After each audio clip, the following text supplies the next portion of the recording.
Jonathan, I'm happy today to say we're interviewing Doug Swanson. We sure are. Doug has quite a background. Doug is a journalist. He's been with the Dallas Morning News as you were an editor with the Dallas Morning News, right? Reporter and editor. Reporter and editor. And now you're a professor at University of Pittsburgh, Pennsylvania. I've never been to Pennsylvania. I'd really like to come visit you, so invite me. Anytime. Come on up. We'll have a good time. I'll do that, Doug. Okay. Tell us about, first off, Doug is here because he has just written a book about the Texas Rangers. That's correct. I've been working on it for 5 years now, and it is finally finished. It's in copy editing right now at my publisher, Viking. They will release this book in June of 2020. Cool, man. Just in time for Father's Day. Oh, I'm looking forward to that. I will get a copy for sure. Perhaps an autographed copy? An autographed copy. Absolutely. And we'll put a link to your book on our website so that anybody can buy it direct from Amazon. That would be great. This is a history of the Texas Rangers from 1823 to the present. Okay. It includes some stories that about the Rangers that maybe even those who study the Rangers haven't heard before. Good. I can't wait. You know, I used to love the Texas Rangers. I wanted to be a Texas Ranger when I was a kid. You know, they had a stellar reputation back then. That's because nobody had ever looked behind the curtain. You've looked behind the curtain. I have, and there are some surprising things back there. I mean, there were some great Rangers. They were heroic. They were tough. Texas would not be Texas without the Rangers. That's true. I agree with that. But there's been an image built up about the Rangers over the years, and sometimes it's true, and sometimes it's just completely fabricated. So there are a lot of stories about the Rangers that have been untold or ignored, and that's not to take away from some of the heroes and some of the courageous actions, but there are also some experiences and some tales of the Rangers that don't come off quite so flattering to the agency. So I tried to tell those as well. I understand. Every barrel of apples has its bad apples. You know, they're good and they're bad. And I imagine that's the way it was with the Rangers. It's a little more complicated than that. Yeah, everybody has some bad apples. But in the case of the Rangers, the institution itself and their supporters have often taken misbehavior, incompetence, oppression, murder, rape, and they've taken the Rangers who committed these acts and they turned them into heroes. Mm-hmm. That's what struck me about the Rangers. Now, there are truly some heroes within the Rangers, but there are others who were really nothing better than thugs or incompetents, but the Rangers still regard them. The Rangers as an institution and those who surround the Rangers as an institution have presented them as completely heroic, courageous saviors of humanity, and that's just not correct. Yeah. What's the title? Do you know? Cult of Glory. Cult is the title. of Glory. I like that. From Viking. Viking Publishers. They're a good company, man. Oh, they're great. They published my previous book about Binion, and they've been terrific to work for. Tell us about the Binion book, because I've read that book. It's a good book. Thank you. Binion was, as many people know, he started the World Series of Poker in Las Vegas, but before that he was a racketeer in Dallas. He had a very interesting career in Dallas, and then was run out of town in the 1940s and went to Las Vegas and was really one of the founding fathers of modern Las Vegas. Fascinating character, and I enjoyed researching Benny and writing about him. That book called Blood Aces came out in 2014 and was recently optioned as a TV series by a company called Leyline Entertainment. They hope to turn it into a cable series. So we'll see if that happens. It's in pre-production right now. They're working on a script. I hope that happens, man. That would be great. I love the book. I would love to watch the series. Well, thanks. I hope so too. Yeah, that'd be, and that's something an author always wants, is to see their work turn into something that can generate royalties for the future. I was going to say, it'd be great to see my work on the screen, and it would be great to see the checks come rolling into the mailbox. Amen. I mean, it's good to be creative, but it's even better if you can get paid for it, right? Certainly. Can you tell us any examples of some of these without giving away the book? I don't want to get in trouble with Viking. Don't want you to get in trouble with Viking. But can you give any examples of what you were talking about where a legend was put out there that's not necessarily so? Sure, I'll talk about one. There was a thing called the Salt War out near El Paso in the 1870s, where there was a dispute between the white power structure in town and the poor Mexicans who came across the border to pull salt from a dried up lake out in the desert. And the white power structure in town in El Paso bought the rights to that and started charging the Mexicans money for what had previously been free. So there was a big dispute, an armed dispute over this, and the Rangers came in and tried to settle it, but it turned out the Rangers were outmanned and outgunned, and they had to surrender. That's the only time in history that the Rangers as a group have ever surrendered to an opponent. They gave up their arms and were allowed to walk away at that point by the Latinos, the Hispanics, the Mexican Americans in the area. So at that point, the Rangers decided they would, and this is common history. If you go into Texas history and Ranger history, you can find accounts of the Salt War. Wow, man, that has rings of Gandhi to it. Well, I'm not done. After they surrendered and walked away, they got some new weapons, and they mounted a campaign of vengeance. And they went from town to town around El Paso, killing, raping, robbing, and getting the revenge against some of the people who had attacked them, but some of the people who were completely innocent. The Rangers often did this, especially along the border. They would just sweep into towns or across ranches, farms, and kill Mexicans, kill Mexican Americans, kill Tejanos, take their land, take their cattle, take their vengeance that way. This was quite common in the late 1800s, early 1900s. And what was their motivation for that? Well, they hated Mexicans, number one. Number two, they were working, in many cases, for the rich landowners in the valley and the upper Rio Grande. The landowners would furnish them weapons, horses, money, food, and the Rangers would do their bidding. Some of this land that the Mexicans got run away from in South Texas became big ranches for rich white people, right? King Ranch would be one example, yes. One example, yeah. Happened quite a lot. Yeah. You don't see much of that in the various Ranger histories or the Ranger Hall of Fame, which is a fine, it's a fine institution. I like the museum itself. The Hall of Fame has been helpful to me in my research. But they have one point of view. They present the Rangers as heroes. And again, there were a lot of heroes, but there's certainly another side to it, and that's a lot of what I talk about in this book.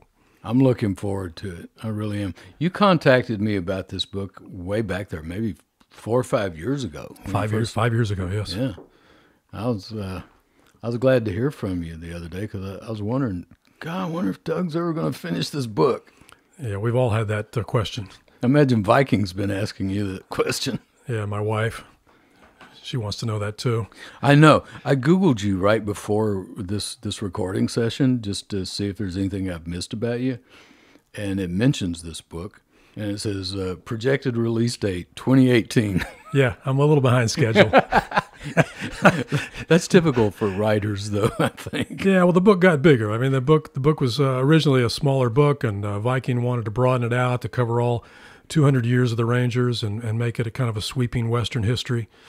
So I was very happy to do that. But yeah, what was originally a 2-year project became a 5-year project. Originally, you were looking at close to maybe 300 pages, and now it turned out to be 650. It's in manuscript stages since it's 650 pages. Probably when it's a book, it'll be 500 and something. Wow. I'm looking forward to that. I like to read thick books. Well, good. This is a thick book. Yeah, I will be. I enjoy it. It's a journey. It's a challenge for me to get through a big book, especially a good book, one that's interesting. Well, I hope this meets your expectations. It will. I know you, Doug. I know you. And I know you're friends with one of our previous guests, Hugh Ainsworth. Hugh is my hero. Oh, God. If you're out there, Hugh, listening, that's so cool. Hugh is one of the greatest reporters ever, and he's a great guy. Tell me what influence Hugh has had on you. Hugh doesn't know this, but he came to speak to my journalism class once at the University of Texas at Austin when I was a student. And I remember looking at him thinking, I am never going to be that great. And it's true. I will never be that great, but he's what I've aspired to. And so it started when I was a student. He is pretty great. Now, he will say he's been real lucky, but he'll also admit the harder you work, the luckier you get. You know, he's dogged too, and he works hard, but he's smart and he's tough, and he just keeps at it. He's involved in one of the chapters you wrote on this Texas Ranger book. Well, that's what first led me to you, Vic. It's the Henry Lee Lucas saga, and he was one of the prime drivers in that back in the 1980s. He was one of the first ones to figure out that this was a hoax. He knew it before I did. Matter of fact, after we started figuring it out when I was DA, you mentioned Carlton Stowers when we were talking before we went on air. Right. Carlton wrote the book Careless Whispers about the Lake Waco murders. And he was working on that book while Truman Simons and Ed Butler and attorney Jim Maddox and I were looking at the Lucas thing. And I mentioned it to Carlton Stowers. And he says to me, oh, my God, you need to meet my friend Hugh Ainsworth. And that's how we got connected with Hugh. And Hugh was one of the biggest, best sources of information for our investigation, for our grand jury, and for what became later the Lucas Report that was published by Jim Maddox. And now we have it on our website. Jonathan has turned it into a searchable database. That's great. So you can go in there and figure out where Henry Lee Lucas was anytime and which murders happened and all the backup documents, and we've got it right there. So, well, it sounds like Hugh's very generous. I think it's great that you have this searchable database, and I think if people go on there and look at that, they will be astounded at what they see. That to run down that list of impossibilities and improbabilities and out-and-out absurdities is just mind-boggling when you combine that with the knowledge that so many people believed that Lucas was really committing these crimes. How could that be possible? It's amazing how the public can get caught up in these waves, these energy waves of publicity, and how we talk about sometimes, what was it, where the famous line, I want to believe. Well, what was that? What was it, show? Oh, come on. Like X-Files? X-Files. I want to believe. Yeah, this is like X-Files. They wanted to believe it. They wanted to believe this boogeyman was out there doing it. But why? Why did they want to believe that? You know, are you going to drive north through Waco on your way back to Dallas after your trip to Austin is over? Yes. All right. On the way back, south of Waco, there's a big billboard. There's one there besides mine. And because I got a bunch of them. There's one there for the Texas Ranger Hall of Fame. And it's just the big Texas Ranger badge. And the text says, the badge says it all. Right. And that's what people thought back then. The badge says it all. We're not going to question them about Lucas. If they say Lucas did the Lindbergh kidnapping, we're not going to question it because they're the Texas Rangers. Right. And the Rangers, to flip that a little bit, the Rangers have lived on that reputation for a long time. And I think and Hugh and I have talked about this, they knew that Lucas could not have committed all these crimes. They had the documentation. But this was feeding into their fame. This was feeding into their image. And so people were believing that, and they knew people were believing that. So that's why they rolled with it, I think. Oh, I totally agree with you.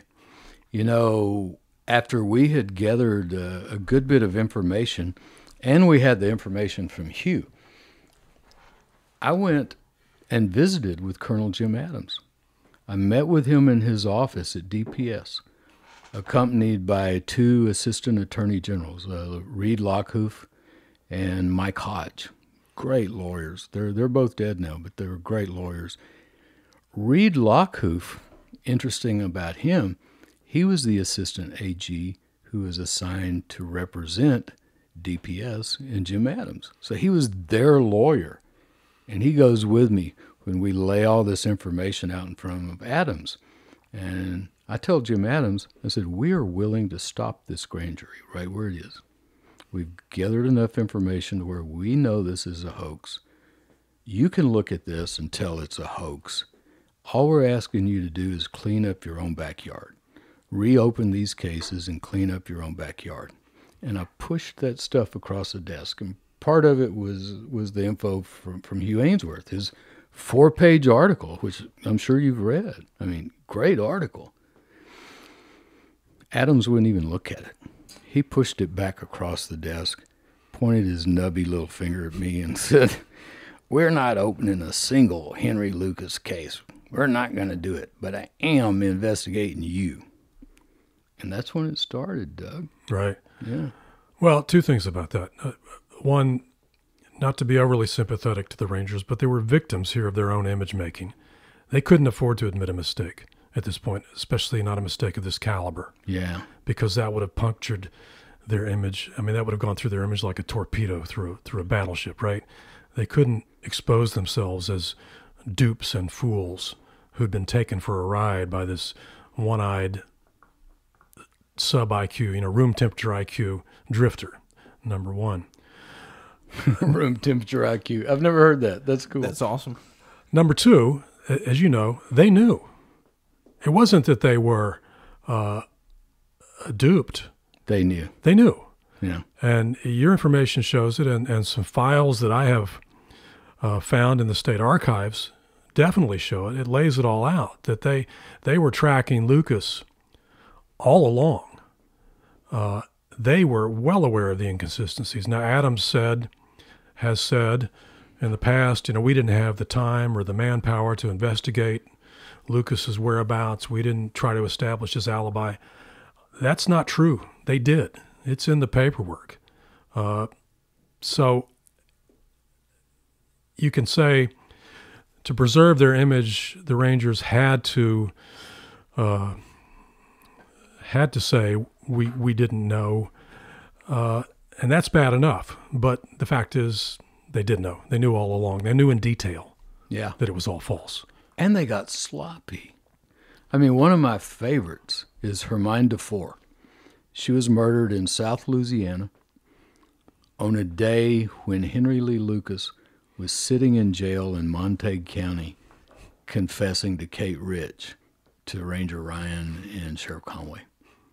I mean, how do you get out of jail with law enforcement people watching you, go to South Louisiana, kill a woman, and get back to jail without being noticed? But they took that one. They cleared that and without case. leaving any evidence behind. That was my MO. I never left evidence. I never got seen. Yeah. Well, to take it even further, there was a case, a woman in Baytown, a convenience store clerk, who was murdered while on the job, and Lucas confessed to that. And the evidence showed that he was in Jacksonville working, turning in scrap metal at the time, and there was a receipt with his signature on it. That was the same with many other cases. Orange socks. Yes. And the Rangers often said, well, that the signature looks phony to us. It could have been fabricated. That was the Rangers' excuse. All right, that's bad enough, right, for the Rangers just to be that sloppy. However, in these files in the state archives, you can find a report that the Rangers commissioned from the Department of Public Safety lab that analyzes Lucas's signature on these scrap metal receipts, and it shows by the DPS's own evidence that that was his signature. So they knew that the case was bogus, but what they didn't do was inform the Baytown Police Department. This is according to the Baytown Police Department. So Exactly. Diana Underwood's killer was not pursued for decades because the Rangers did not turn over this evidence to the Baytown Police Department. This is according to the Baytown Police Department. Do you know if this case has been reopened? Have they submitted any DNA or anything? They told me they reopened it when I informed them, the Baytown Police Department, of this signature analysis. They said at that point, okay, we're reopening the case. You know, and I'm surprised that a lot of these law enforcement officers don't even know that there's a national DNA database that they can submit these samples to. It's called CODIS. That's how they found the murderer of Rita Salazar. You may have run into this. I certainly did. When I would contact various police departments about a case that a homicide from, say, 1979, 1980, 81, the records have often been destroyed. The people who investigated them are long gone from the department, and they've just been forgotten. So there probably, and I'm speculating here, there probably are an awful lot of these cases out here, so-called Lucas cases, for which the DNA evidence either has not been preserved or has not been re-examined. That's correct. It hadn't been preserved, hadn't been re-examined. In a lot of cases, the jurisdictions don't even know they ever had a Lucas case, you know, because the memory of man runneth not to the contrary. They don't remember it. I can believe that. I inquired with an East Texas police department about a Lucas case from, I think, 1980, 81, somewhere in there. And they couldn't find the records on it. They couldn't. The investigator who might have originally looked at the case was long gone and perhaps was not even living anymore. It had vanished. It vanished, yeah. Yeah. So many of these cases are that way. And for our younger listeners, I want to put this in context as far as time. This was before the internet. You know, a lot of our younger listeners, they don't understand this. They go, well, you know, everything gets out there. Not back in those days. I mean, you had to print it and mail it and hope somebody read it. You know, maybe you were lucky to get a newspaper article, but who was going to see that outside of a small area? So what we've got is files stored off in some off-site storage facility, been there years and years collecting dust. And maybe not cataloged. Cataloged, being eaten by rats, yeah. Dirty as hell. And then somebody comes along with a commercial shredder, and man, that sounds like a good idea. Right. Because, you know, even commercial shredders didn't exist back then. Right. When I first started practicing law, Doug, there are some lawyers in town that still use carbon paper. And a lot of our listeners won't even know what carbon paper is. Google it. It'll be fun. Well, I'm old enough. When I first started, at the newspaper, we used typewriters. Uh-huh. And everybody was smoking and clacking away on their underwood. Smoking, overflowing ashtrays. Exactly. Might be a little drunk. Carbon paper. Might have a bottle of whiskey in the bottom drawer. You know, that's true. Things have really changed a lot. You know, there was always an overflowing ashtray and a bottle of whiskey in the bottom drawer. It was always the bottom drawer, too. Yeah, I remember those days. Yeah, those were the days. Yeah, and if you go back a little further, it was even before air conditioning. Yeah. You know, everybody had to work with their windows open in the heat with smoke and body odor, and I guess we were used to it. We didn't notice it. Well, going back to your original point about the records, I think this is one reason that Lucas was able to pull off this scam, because there was not a central repository that was easily accessed. If there was a homicide in some small county in Illinois, the records were in the small county in Illinois and nowhere else. Exactly. That's how Lucas got away with claiming to have committed all these murders he didn't commit. It's also how Bundy got away a long time with committing real murders, because of these jurisdictions that he would commit a few murders and then move somewhere else. And they weren't able to put these files together and see the MOs. And now there are all these sharing sites between law enforcement agencies where you can study the MO, you can look at patterns. They even have computer programs now to look for these patterns. So, yeah, life has really changed. Yeah. All right, so let me ask you, you're the expert. Ultimately, how many murders did Lucas confess to? I've seen the number 600. Does that sound about right? Jonathan, what do you think? I've seen upwards of 1,000 written in like newspapers and whatnot. Yeah, I think 600 is more about for real. The Rangers will cop to about 300. They'll cop to a little over 100 that they still think he did. I mean, Bob Prince said just a few months ago on camera, I'm convinced he did over 100. And never left a single clue, single physical clue. Is that correct? That's what Henry said. I didn't leave evidence. That was my MO. I didn't leave no evidence, and I didn't get seen. He was good. How is that possible? It's just not. I mean, here's a one-eyed guy with a fourth grade education. I've said on this podcast before, either the Ranger Task Force was dishonest or they were duped by somebody with a very low IQ. What you call a room temperature IQ. Yeah.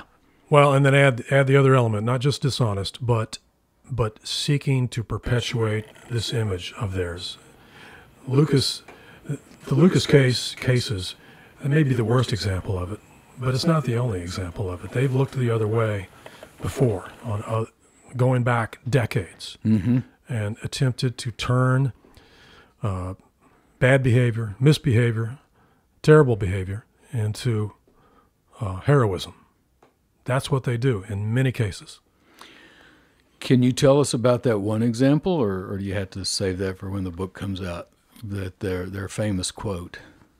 Well, there's one, the One Riot, One Ranger we're talking about, Yeah. which used to be on the billboard for the museum here in Waco. They've taken that off.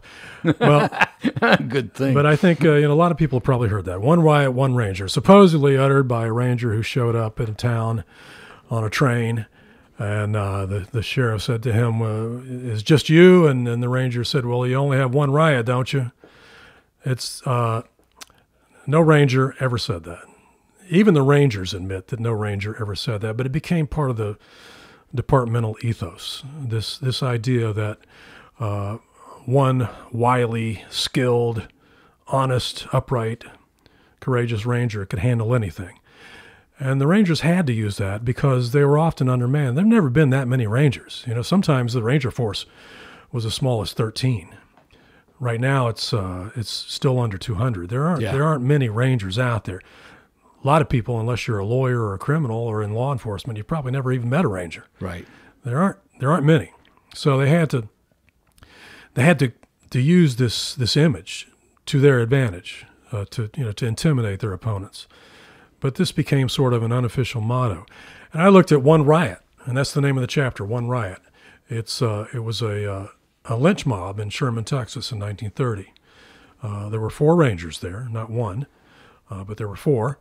And a black man was on trial for assaulting a white woman. The mob stormed the courthouse. The Rangers fired a few shots. The mob set the courthouse on fire. The Rangers climbed out the second-floor window, hopped in a car, and left town.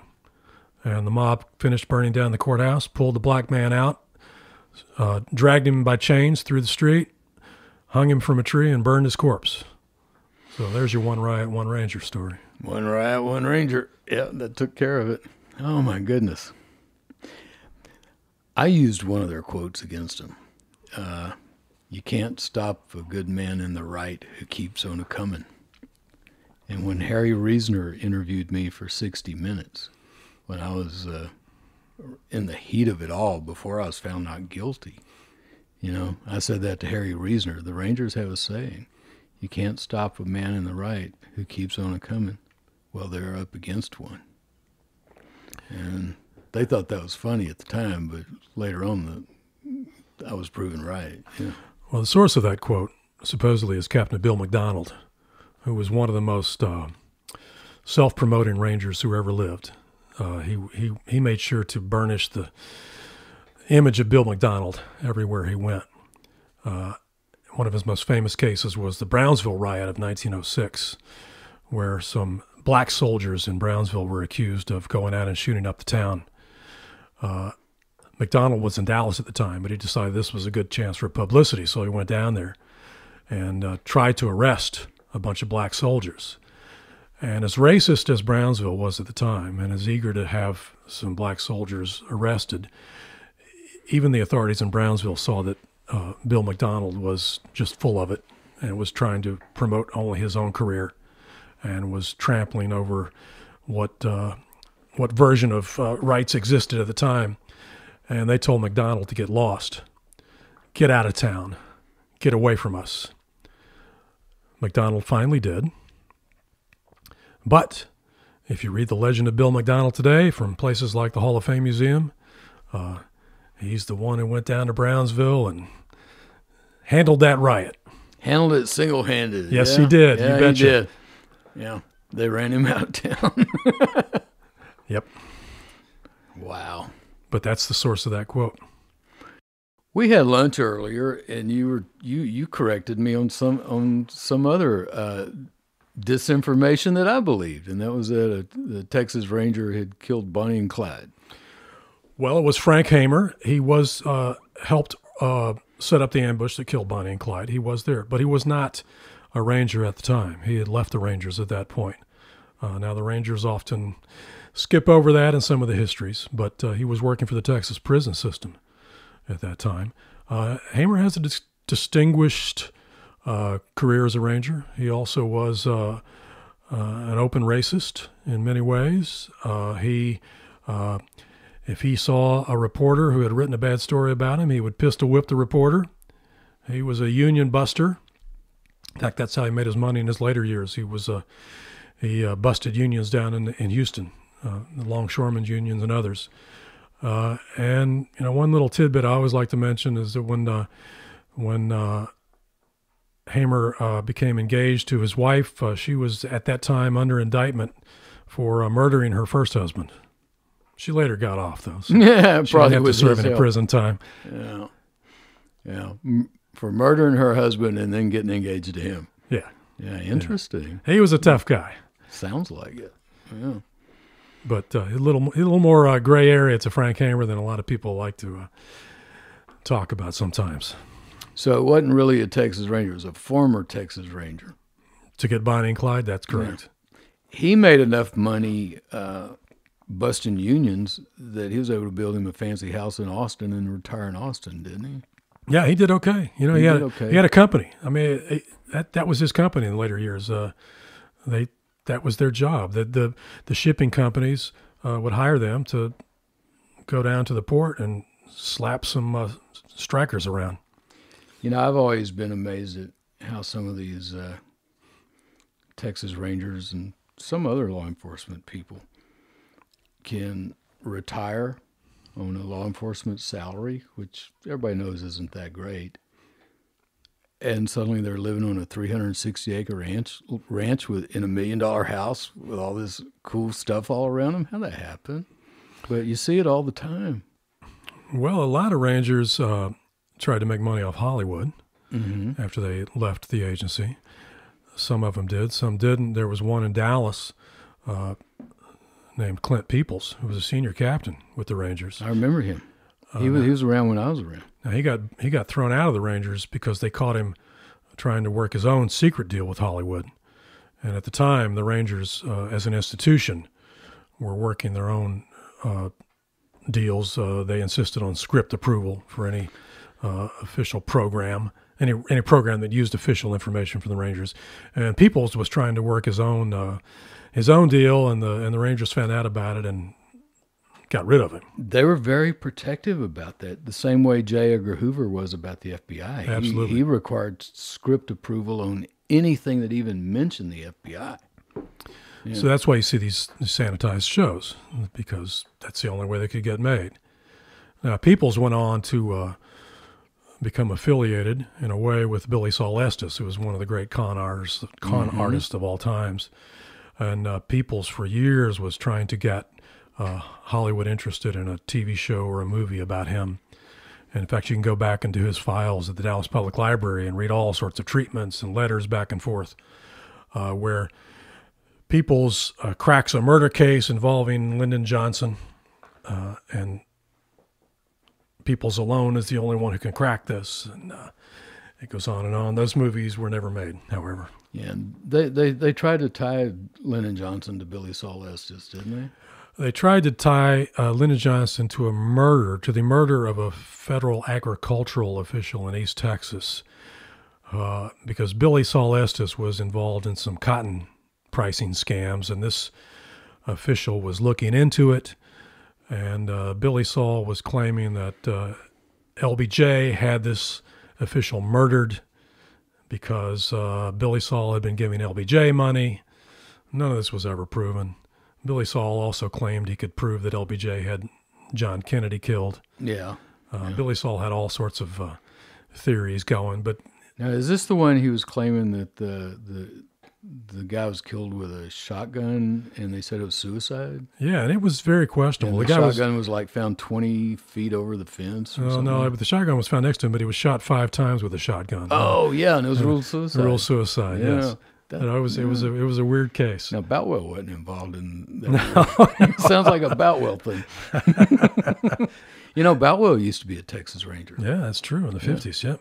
He was actually in the helicopter circling the University Tower during the Whitman shooting. I read that. So he, in one respect, he was a hero. And like I've said on a previous podcast, we'll give the devil his due. He was up there risking his life doing that. Well, look, that's the way in a lot of these cases with the Rangers. A lot of them did some really brave things, and then I don't know, something happened. It's strange in a lot of ways. I mean, for example, looking back at Frank Hamer, he was courageous and he chased down a lot of bad guys. At the same time, if he saw you on the street and he didn't like what you'd said about him, he'd come over and pistol whip you till you were unconscious. Wow. And there wasn't much law to do anything about that either. Oh, he got fined $25 once for pistol whipping a reporter in Houston. That didn't slow him down much. Tell me a little about your history in Dallas. I was at the Dallas Morning News for 34 years as a national reporter, and then as an investigative reporter, and then as an investigative editor. Spent a lot of time looking at state government, state medical board, that sort of thing. And was this always with the morning news? Mostly I worked for the Dallas Times-Herald for a while and the Miami Herald for a while. When I first got out of school, I was at the Corpus Christi Caller. Okay, so you were with the Times-Herald. I was. That's where Hugh was. Hugh was not there when I was there. Jim Henderson, Hugh's co-writer, was there when I was there. I remember Henderson. Yeah, Henderson wrote with Hugh on that big 4-page article about Lucas. Yeah, right. Henderson did a lot of the writing on Lucas. Yeah, where Jim did the research and Hugh and Jim was doing the writing. Yeah, I think Jim did some reporting too, but Jim was a great writer. Yeah. Jim came down and covered, along with Hugh, some of our grand jury stuff. And one of the most embarrassing episodes of my life, he came down with Hugh and helped us cover when we thought we had found Frida Becky Powell. Oh, right. And she turned out to be an imposter. Right. She actually passed a polygraph. And this is one of the reasons I have problems with polygraphs. You know, they're a good tool, but you can't take them to the bank. Right. We hired the guy who had been a former polygraph operator for DPS, Wayne Baker. He had actually taught a lot of the DPS polygraph operators working then how to do it. And I hired him to come down. I flew this woman to my house in Austin. Her name was Phyllis Wilcox. We're going to do a bunch of episodes on Phyllis Wilcox. I have plenty of audio and video with her. I hired a private investigator, and we located her in Missouri. She had been writing letters to Henry claiming to be Becky. And, man, she made a good argument. I mean, she knew all the facts, but we found out later Henry had been feeding her that information. Her husband, Kirk, was there.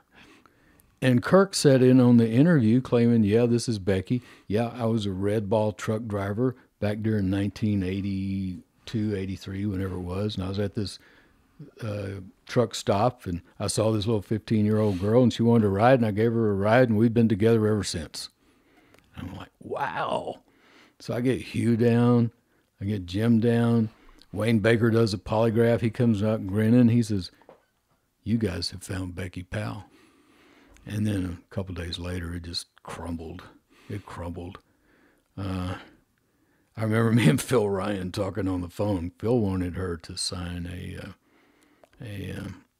affidavit under oath that she was Becky Powell. And when Phil wanted that set off the red flags in my gut. I was like, oh, God, something's wrong here. He's wanting to get her under oath. So I took her out in my backyard. I said, come on, Becky, let's go out in the backyard, sit by the pool and talk. And I asked my ex-wife, I said, go search her stuff. She's in our house. Search her stuff. And my ex-wife found the letters in her suitcase from Henry, describing the house in Jacksonville, describing everything about Otis, telling about some of their prior stuff together so that she could get all this story straight. But somehow she still passed the polygraph, Doug. Did they ever find the remains of Becky Powell, or was that Kate Rich that I'm thinking of? You know what?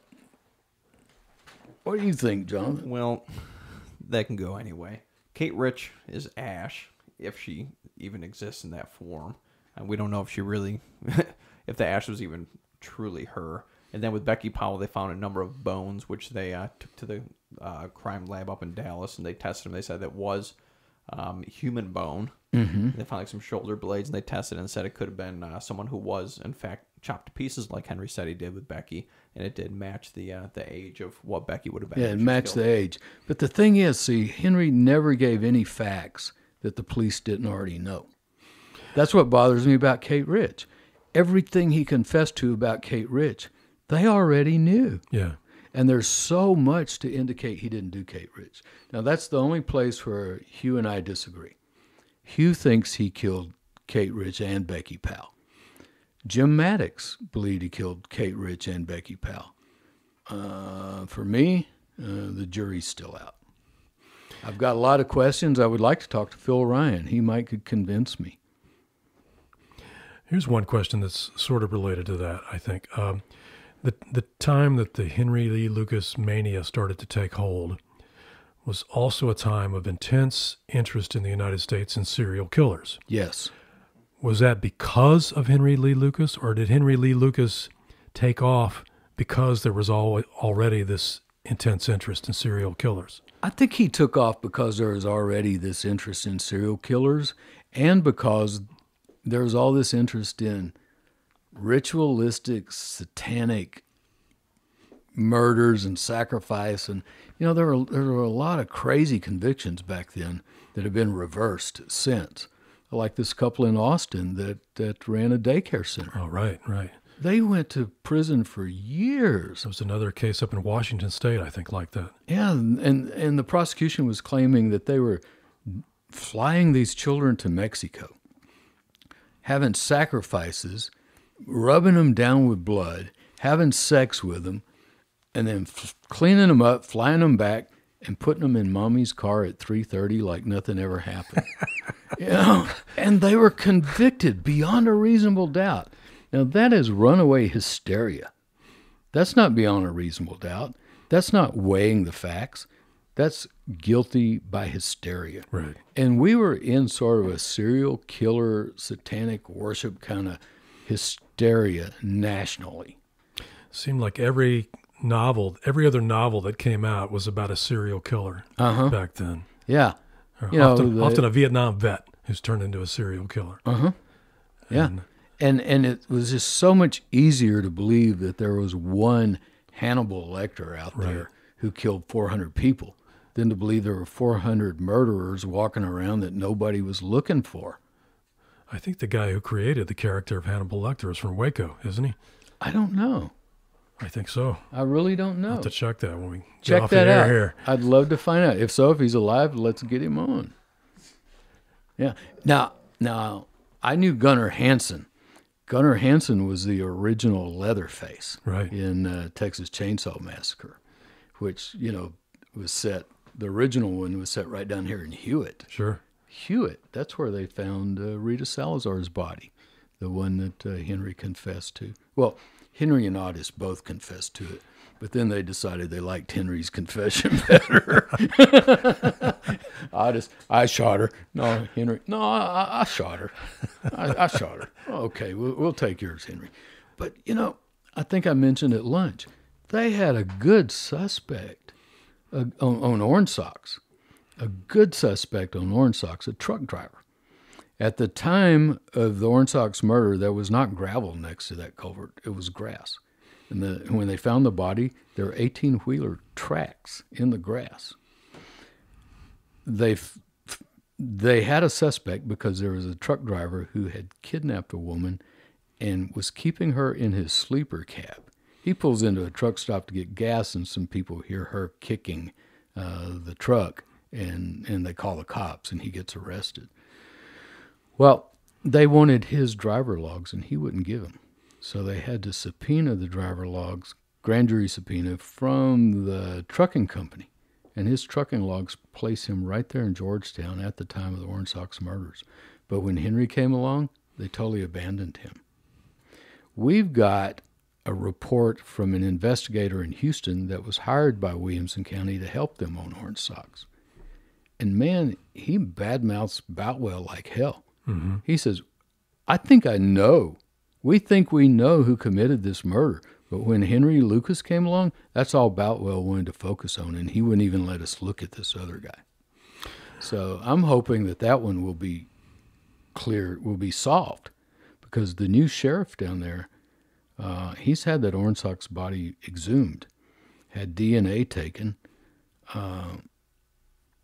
because this lady out in West Texas said, that looks like my sister who I haven't seen in 40 years. And sure enough, there was a match. And we now know her name was Deborah Jackson. Is the truck driver still alive? Don't know. Actually, don't know. Yes, he is.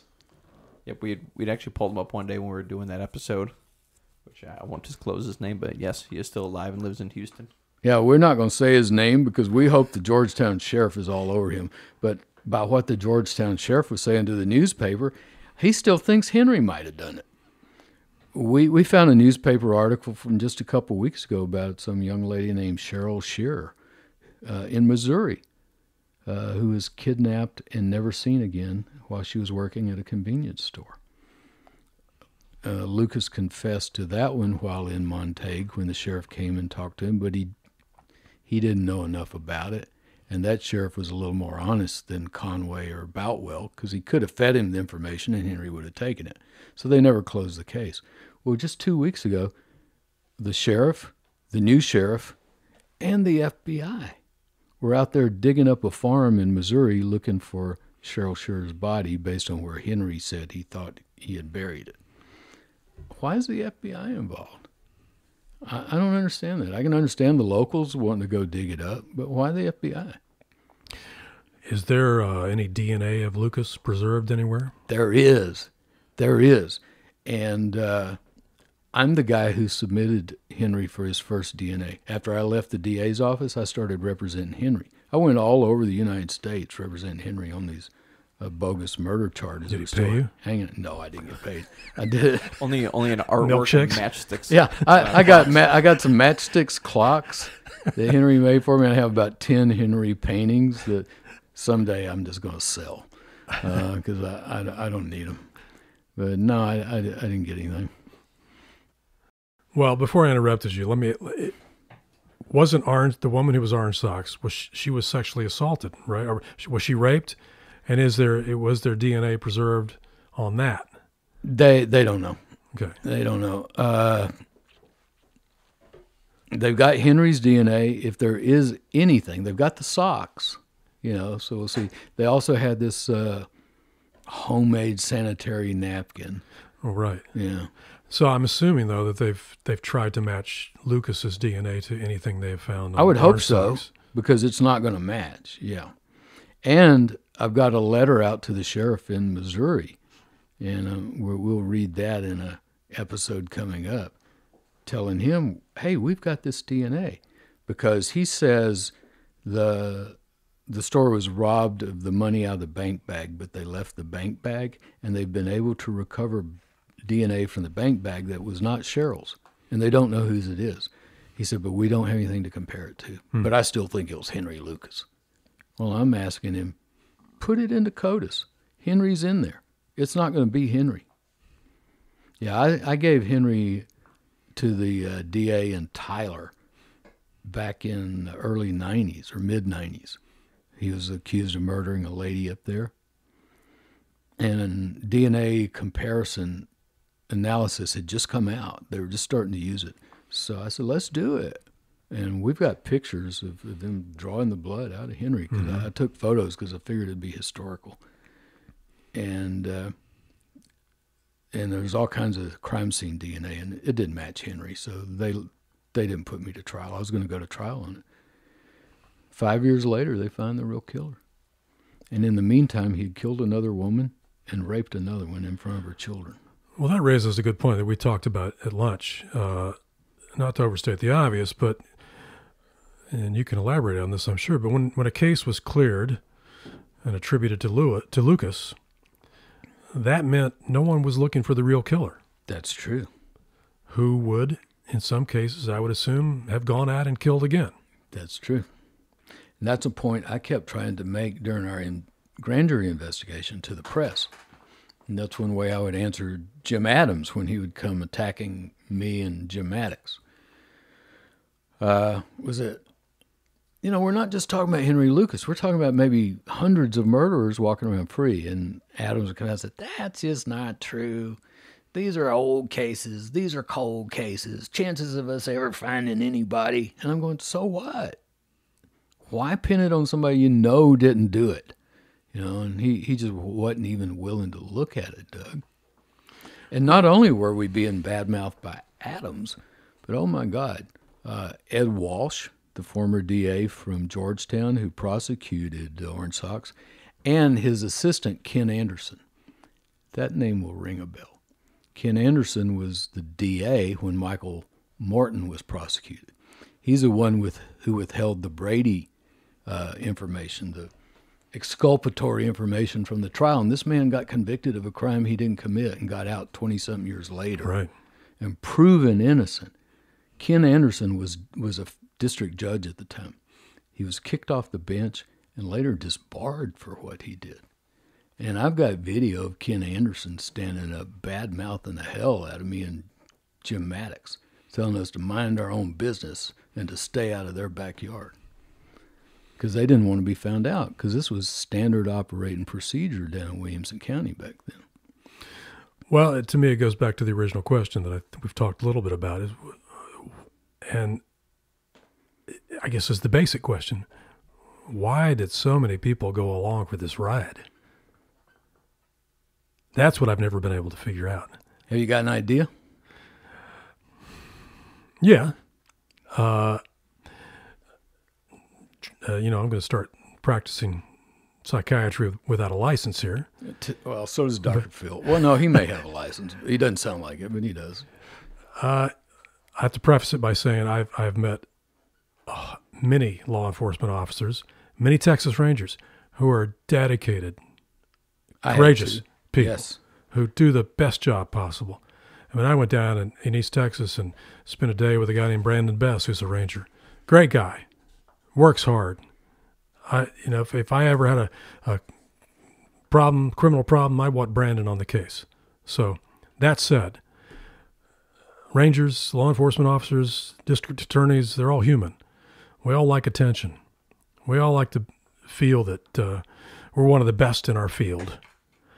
And in this case, I'm thinking everyone wanted to think, going back to what you said earlier, they want to believe that we've got the worst killer on the planet right here. We've got him. We have him. Not you. We do. And you want to have that sense of aggrandizement. That's all I can figure. That's what Hughes says. Because now, we all know, all you have to do is glance at the evidence, or the lack of evidence, and see it's ridiculous. Mm-hmm. We can see that now because enough time has gone past. We're after that afterglow of the event, But back then, keep in mind, that was before video. They didn't have the body video. Not everybody had video on their phone. We didn't even have cell phones. Yeah, but wait a minute. That's all immaterial, I think. You could look at the log and see, well, he clearly was working at the mushroom farm in Pennsylvania that day. He could not have killed someone in Uvalde, Texas. You're absolutely correct. Why? He was why sitting didn't in they jail do that? in Montague. He couldn't have killed somebody in South Louisiana. Yeah. So why didn't they do that? Why didn't they? Well, I'm going back to my original answer. They enjoyed those plaques and those chrome-plated pistols and all the awards and the dinners and the applause. Yeah, I get it. And I've the been sense, there. and the sense that, hey, the baddest dude in the world is right here, and I got him. Mm-hmm. That's all I can figure. Yeah. But again, I don't have the professional training to really make that judgment. But that's how it appears to me. That's what Hugh thinks. That's what Attorney General Maddox thought. And after my conversations with Boutwell and Prince, and after talking with the people who are doing the documentary that's coming out shortly, who interviewed Prince, that's what they think as well. And they're just still sticking to it, still sticking to their guns. Well, I think we've probably all made mistakes. I know I have, where I thought I was the star of my own movie, and I was feeling really full of myself. And the old saying, "Pride goeth before fall," is certainly still holding true here. So maybe that's what happened. I did that with Phyllis Wilcox. We call her Phyllis Becky Phyllis. Because she was Phyllis, then she became Becky, and then she became Phyllis again. But when I figured it out, I came clean. I came clean with it. But I knew what had happened to the Rangers, too. You know, I know what happens if you don't come clean. You're going to get painted in a corner and look like hell. The best thing you can do when you get caught in a mistake is immediately go puppy belly up. Well, that's the thing with the Rangers and Lucas, as you know, they never have come clean. They never have. Never. And after Becky Phyllis Becky, I mean that day, the day my wife found those letters in the suitcase, I called a press conference. I went puppy belly up. I wagged my tail and just peed all over myself and said, "Aren't I cute? I'm so sorry. I screwed up," you know, because I had. I wanted to believe her so bad. And I wish I'd have held back a little longer, you know, but I didn't. Now, you're right. There's some really good policemen out there, people that will risk their lives for us.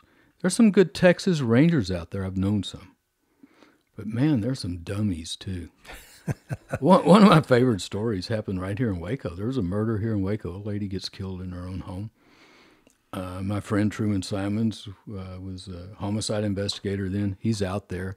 He's standing outside the house on the sidewalk waiting for some of the other forensic people to get there. Texas Rangers shows up. I'm not going to say his name, but he's not anybody we've talked about today. He's smoking a cigarette. He stalks with Truman a while. He throws a cigarette on the sidewalk and stomps it out with his boot. They walk into the house, white carpet. This guy walks in a little ways. That cigarette is stuck to the bottom of his boot, and it comes off on the carpet. Truman sees it happen, and the ranger turns around and sees the cigarette, and he goes, "Evidence! Bag that!" Stunning. Well, and to back that up, I feel I have to issue a disclaimer every time I say things like this. And you're right. There are some great Rangers. There are some smart Rangers. There are some Rangers who have cracked some cases that others couldn't crack. But one of the criticisms of the Rangers is that and to become a Ranger, you have to be a highway patrolman. And in many cases, highway patrolmen do not do a lot of deep investigations of crimes. No. And you become some Rangers have become Rangers without broad and deep experience in criminal investigation. Exactly. And they learn on the job in many cases. Once again, I have to say there are some Rangers who have gone out there and done sophisticated work and cracked very difficult cases. But I think there's a sense, there's a feeling in the public that these guys have been out to working as detectives for a long time before they're allowed to become Rangers. Well, no, that's not often true. Yeah, or that they're criminologists or really educated in their field. No, they're often highway patrolmen. Right. Yeah, they're people. No rap on highway patrolmen. Yeah, no rap on highway patrolmen. No, they have a hard job, a scary job. I wouldn't want it. Right. I respect the hell out of them. I do. But they're not criminal investigators. They haven't been trained in forensics. Yeah. I just love that story. Bag it. Evidence.